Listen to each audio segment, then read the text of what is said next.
तो दोस्तों कैसे आप लोग शायद अच्छे होंगे। तो आज हम आप लोग के लिए क्लास 10 के विज्ञान के मोस्ट इम्पोर्टेंट क्वेश्चन करने वाले हैं जो आप लोग के एग्जाम में आने वाले हैं। तो शुरू करते हैं।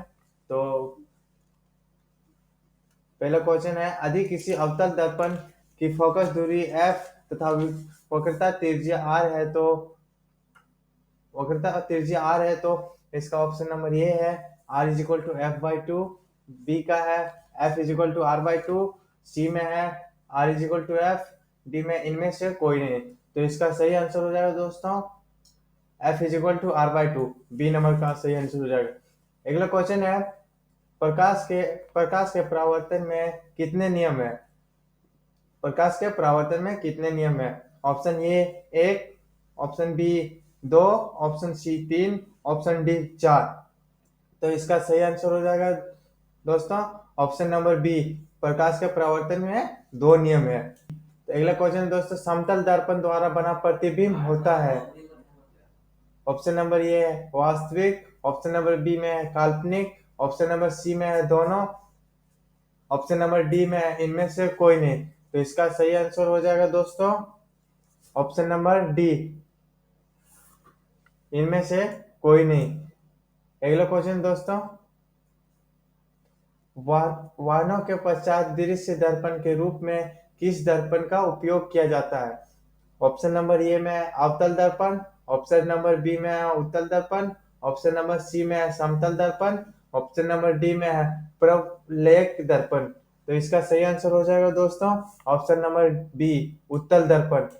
अगला क्वेश्चन दोस्तों, निम्न में से कौन सा पदार्थ लेंस बनाने के लिए प्रयुक्त नहीं किया जा सकता? ऑप्शन नंबर ए में जल, ऑप्शन नंबर बी कांच, ऑप्शन नंबर सी है प्लास्टिक, ऑप्शन नंबर डी में है मिट्टी। तो इसका सही आंसर हो जाएगा दोस्तों ऑप्शन नंबर डी, मिट्टी। अगला क्वेश्चन दोस्तों, काल्पनिक प्रतिबिंब होता है, ए में है सीधा, बी में है उल्टा, सी नंबर में है दोनों, डी में इनमें से कोई नहीं। तो इसका सही आंसर हो जाएगा दोस्तों ये नंबर सीधा। अगला क्वेश्चन है दोस्तों, यदि f का मान 12 सेंटीमीटर है तब r का मान क्या होगा? ऑप्शन नंबर ए में 24 सेंटीमीटर, ऑप्शन नंबर बी में 8 सेंटीमीटर, ऑप्शन नंबर सी में है 16 सेंटीमीटर, ऑप्शन नंबर डी में है 4 सेंटीमीटर। तो इसका सही आंसर हो जाएगा दोस्तों ना ऑप्शन नंबर ए, 24 सेंटीमीटर। अगला क्वेश्चन है, वाहन के अग्र दीपों में किस दर्पण का उपयोग किया जाता है? ऑप्शन ए में अवतल दर्पण, ऑप्शन बी में उत्तल दर्पण, ऑप्शन सी में समतल दर्पण, ऑप्शन सी में समतल, ऑप्शन डी में इनमें से कोई नहीं। तो इसका सही आंसर हो जाएगा दोस्तों ये नंबर का अवतल दर्पण। अगला क्वेश्चन है, अवतल लेंस के सामने रखी वस्तु का प्रतिबिंब सदैव होता है। ये ऑप्शन नंबर ए में आभासी व सीधा, ऑप्शन नंबर बी में वास्तविक एवं सीधा, ऑप्शन नंबर सी में है काल्पनिक एवं उल्टा, ऑप्शन नंबर डी में है वास्तविक एवं उल्टा। तो इसका सही आंसर हो जाए दोस्तों ऑप्शन नंबर ए, आभासी व सीधा।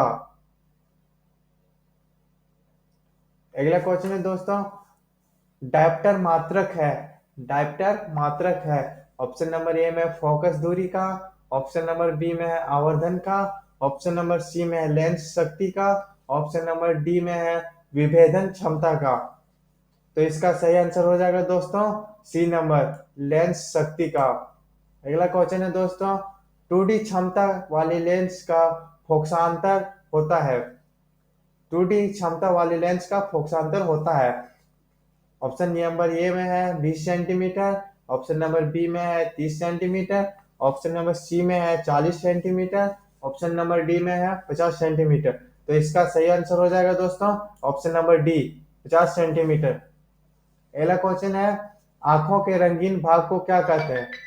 आंख है उसके रंगीन भाग को क्या कहते हैं दोस्तों? ऑप्शन नंबर ए में है आइरिस, ऑप्शन नंबर बी में है पुतली, ऑप्शन नंबर सी में है कॉर्निया, ऑप्शन नंबर डी में है परितारिका। तो इसका सही आंसर हो जाएगा दोस्तों ऑप्शन नंबर ए, आइरिस कहते हो उसको ऑप्शन नंबर।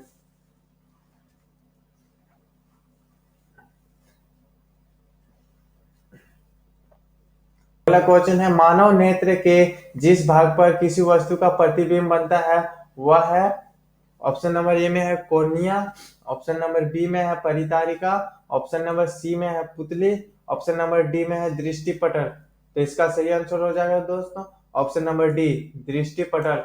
अगला क्वेश्चन है, दिए गए समीकरण में कौन सी रासायनिक अभिक्रिया हो रही है।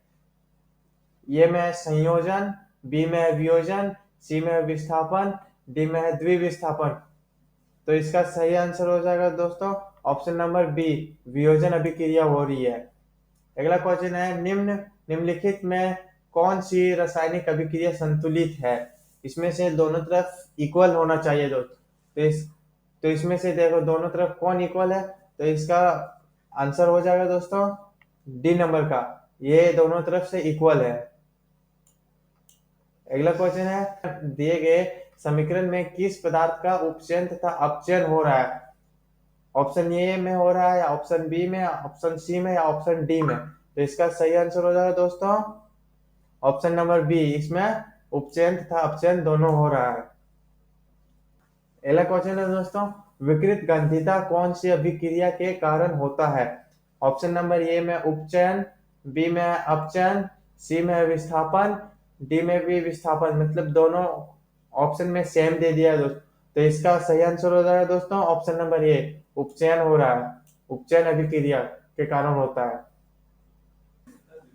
अगला क्वेश्चन है दोस्तों, चूने से सफेदी करते समय चूना में पानी डालने पर उष्मा निकलती है, इसमें कौन सी अभिक्रिया होती है। ऑप्शन नंबर ए में उष्मा क्षेपीय संयोजन, बी में उष्मा शोषित संयोजन, सी में उष्मा क्षेपी संयोजन, डी में उष्मा क्षेपी वियोजन। तो इसका सही आंसर हो जाएगा दोस्तों ऑप्शन नंबर ए, उष्मा क्षेपी संयोजन। अगला क्वेश्चन है, लोहे की कील को कॉपर सल्फेट के विलयन में डालने पर कॉपर सल्फेट के विलयन का नीला रंग धूसर हो जाता है। इस प्रक्रिया में कौन सी अभिक्रिया हो रही है। ऑप्शन नंबर ए में संयोजन, ऑप्शन नंबर बी में है वियोजन, सी में है विस्थापन, डी में है द्विविस्थापन। तो इसका सही आंसर हो जाएगा दोस्तों ऑप्शन नंबर डी, द्विविस्थापन। अगला क्वेश्चन है, निम्नलिखित में कौन सा प्राकृतिक सूचक है। निम्नलिखित में कौन सा प्राकृतिक सूचक है। ऑप्शन ए में है मिथाइल ऑरेंज, बी में है फिनाल्फथैलीन, डी सी में है लिटमस, डी में है मिथाइल रेड। इसका सही आंसर हो जाएगा दोस्तों लिटमस, सी नंबर का। अगला क्वेश्चन है दोस्तों, निम्नलिखित में किस पदार्थ में लिटमस पत्र डालने पर वह लाल नहीं हो जाएगा। ऑप्शन ए में है HCl, बी में है HNO3, सी में है CH3COOH, डी में है C6H12O6। तो इसका सही आंसर हो जाएगा दोस्तों C6H12O6। अगला क्वेश्चन है, दिए गए किस लवण में क्रिस्टलीकरण का जल मौजूद है। ऑप्शन नंबर ए में है NaCl, बी में है NaCO3, सी में है CuSO4 5H2O, डी में है NaHCO3। तो इसका सही आंसर हो जाएगा दोस्तों CuSO4 5H2O, सी नंबर का। अगला क्वेश्चन है, अग्निशामक यंत्र में किस लवण का प्रयोग किया जाता है। ये में NaHCO3, बी में है Na2CO3, सी में है NaCl, डी में है NH4Cl। तो इसका सही आंसर हो जाएगा दोस्तों ये नंबर का, NaHCO3 लवण का प्रयोग किया जाता है। अगला क्वेश्चन है, जल की अनुपस्थिति में हाइड्रोक्लोरिक अम्ल अपना अम्लीय गुण प्रदर्शित नहीं करता है क्योंकि उसमें, ऑप्शन ए में है उसमें H+ आयन उपस्थित रहते हैं, ऑप्शन बी में है उसमें H+ आयन उपस्थित नहीं रहते हैं, ऑप्शन सी में है उसमें क्लोराइड उपस्थित रहते हैं, ऑप्शन नंबर डी में है उदासीन हो जाता है। तो इसका सही आंसर हो जाए दोस्तों ऑप्शन नंबर बी, इसमें उसमें H+ आयन उपस्थित नहीं रहते हैं। हाँ तो दोस्तों अगला क्वेश्चन है, पदार्थ A, B, C, D का pH मान क्रमशः 2, 7, 10, 14 है। यह पदार्थ में अम्ल है। तो दोस्तों अम्ल में pH का मान 7 से कम होता है, यानी कि 7 से कम 6, 5 4 3 2 1। तो इसमें से दिया गया है ए का मान है 2, बी का मान है 7, सी का मान है 10 और डी का मान है 14। तो इसमें से 7 से कम कौन है दोस्तों? तो इसमें से 7 से कम है यानी कि 2। तो ये हो जाएगा इसका ये। तो ये कौन सा ऑप्शन में है? तो ऑप्शन नंबर ये में है ये। तो ये हो जाएगा ऑप्शन नंबर ये का सही आंसर हो जाएगा। तो अगला क्वेश्चन है, इस चित्र में कौन अभिक्रिया हो रही है? ये चित्र दिया गया है, इसमें से पता करना है कि कौन अभिक्रिया हो रही है। ये में है संयोजन, बी में है वियोजन, सी में है विस्थापन, डी में भी विस्थापन ही दिया है। तो इसमें से कौन सी अभिक्रिया हो रही है? तो इसमें बी नंबर का वियोजन अभिक्रिया हो रही है। अगला क्वेश्चन है, शरीर में उत्पन्न हानिकारक अपशिष्ट पदार्थों का शरीर से बाहर निकलने की प्रक्रिया किस जैव प्रक्रम में होती है? मतलब कि शरीर से अपशिष्ट पदार्थ जो बाहर निकलते हैं उसमें उस प्रक्रिया में जैव प्रक्रम में होती है। कौन सी प्रक्रम में होती है? ए में है पोषण, बी में है श्वसन, सी में है उत्सर्जन, डी में है संवहन। तो इसका सही आंसर हो जाएगा दोस्तों उत्सर्जन, सी नंबर का। अगला क्वेश्चन है, प्रकाश संश्लेषण में होने वाली ऑक्सीजन गैस किस यौगिक के टूटने के फलस्वरूप प्राप्त होता है? ऑप्शन ए में है जल, ऑप्शन बी में है कार्बन डाइऑक्साइड, ऑप्शन सी में है कार्बोहाइड्रेट, ऑप्शन सी में है क्लोरोप्लास्ट। तो इसका सही आंसर हो जाएगा दोस्तों ऑप्शन नंबर ए जल। अगला क्वेश्चन है, अमीबा में किस प्रकार का पोषण होता है? अमीबा में किस प्रकार का पोषण होता है? ए में है स्वपोषी पोषण, बी में है मृतजीवी पोषण, सी में है परजीवी पोषण प्राणी, डी में है प्राणी समभोजी पोषण। तो इसका सही आंसर हो जाएगा दोस्तों ऑप्शन नंबर डी प्राणी समभोजी पोषण। तो अगला क्वेश्चन है, लार में कौन एंजाइम पाया जाता है? मतलब लार निकलता है उसमें कौन सा एंजाइम पाया जाता है? ऑप्शन नंबर ए में है टाइलिन, बी में है पेप्सिन, सी में है सी में है ट्रिप्सिन, डी में है लाइपेज। इसका सही आंसर हो जाएगा दोस्तों ये नंबर का टाइलिन। अगला क्वेश्चन है, श्वसन प्रक्रिया में पाइरूवेट का कार्बन डाइऑक्साइड जल और ऊर्जा में विखंडन कहाँ होता है? तो ऑप्शन ए में है कोशिका द्रव्य, बी में है फेफड़ा, सी में है वायु कोशिका, डी में है माइटोकॉन्ड्रिया। डी में है माइटोकॉन्ड्रिया। तो इसका सही आंसर है दोस्तों डी नंबर का माइटोकॉन्ड्रिया। अगला क्वेश्चन है, पौधों में जल तथा खनिज लवण का संवहन किसके द्वारा होता है? तो ऑप्शन ए में है जाइलम, बी में है फ्लोएम, सी में है क्लोरोप्लास्ट, डी में है रंध्र। तो इसका सही आंसर हो जाएगा दोस्तों ये नंबर का जाइलम। अगला क्वेश्चन है दोस्तों, किसी समिष्ट अपना अस्तित्व बनाए रखने के लिए कौन प्रक्रिया आवश्यक है? तो ऑप्शन ए में है पोषण, बी में है श्वसन, सी में है जनन, डी में है नियंत्रण। तो इसका सही आंसर हो जाएगा दोस्तों सी जनन।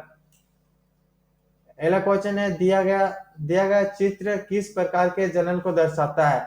ये चित्र है ये किस प्रकार के जनन को दर्शाता है? ऑप्शन ए में है मुकुलन, ऑप्शन बी में है विखंडन, ऑप्शन सी में है द्विखंडन, ऑप्शन डी में है पुनरुद्भवन। तो इसका सही आंसर हो जाएगा दोस्तों डी नंबर का पुनरुद्भवन। अगला क्वेश्चन है दोस्त, परागकण का एक पुष्प से दूसरे पुष्प पर स्थानांतरित होना क्या कहलाता है? ये में है निषेचन, बी में है परागन, सी में है अंकुरन, डी में है संलयन। तो इसका सही आंसर हो जाएगा दोस्तों बी नंबर का परागन। अगला क्वेश्चन है, भ्रूण को मां के गर्भाशय की किस भाग से पोषण मिलता है? भ्रूण है उसमें मां के गर्भाशय में किस भाग से उसको पोषण मिलता है? ए में है प्लेसेंटा, बी में है डिववाहिना, सी में है ग्रीवा, डी में है अंडाशय। तो इसका सही आंसर हो जाएगा दोस्तों प्लेसेंटा, ये नंबर का ऑप्शन प्लेसेंटा से उसको पोषण मिलता है। अगला क्वेश्चन है, एक उत्तम ऊर्जा के स्रोत की क्या विशेषता है? एक उत्तम ऊर्जा है, उसके स्रोत की क्या विशेषता है? ए में वह तेजी से जलता है, बी में उसमें स्वयं आग लग जाए, सी में है प्रति एकांक द्रव्यमान अधिक कार्य करे, डी में है वह महंगा हो। तो इसका सही आंसर हो जाए दोस्तों ऑप्शन नंबर सी, प्रति एकांक द्रव्यमान अधिक कार्य करे। अगला क्वेश्चन है, पवन ऊर्जा का प्रयोग करने के लिए पवन की चाल कम से कम कितनी होनी चाहिए? जैसे कि हम लोग बिजली का उत्पादन, पवन ऊर्जा से बिजली का उत्पादन करते हैं, तो उसकी पवन की चाल की कम से कम कितनी होनी चाहिए, कितने किलोमीटर पर सेकेंड पर हावर की होनी चाहिए या फिर सेकेंड की होनी चाहिए?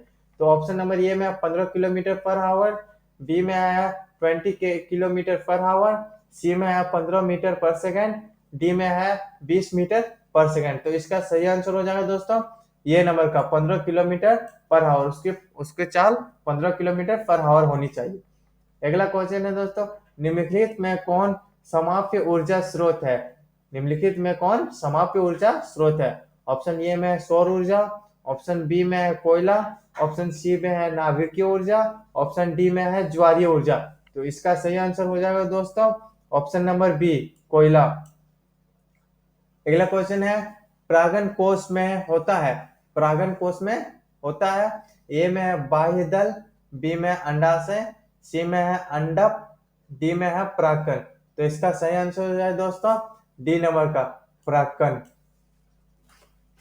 हाँ तो दोस्तों हमारी वीडियो आपको अच्छी लगी हो तो इस तरह की हमारी और मोस्ट इम्पोर्टेंट क्वेश्चन देखने के लिए हमारे चैनल को सब्सक्राइब कर लें। तो मिलते हैं नेक्स्ट वीडियो में, तब तक के लिए जय श्री राम।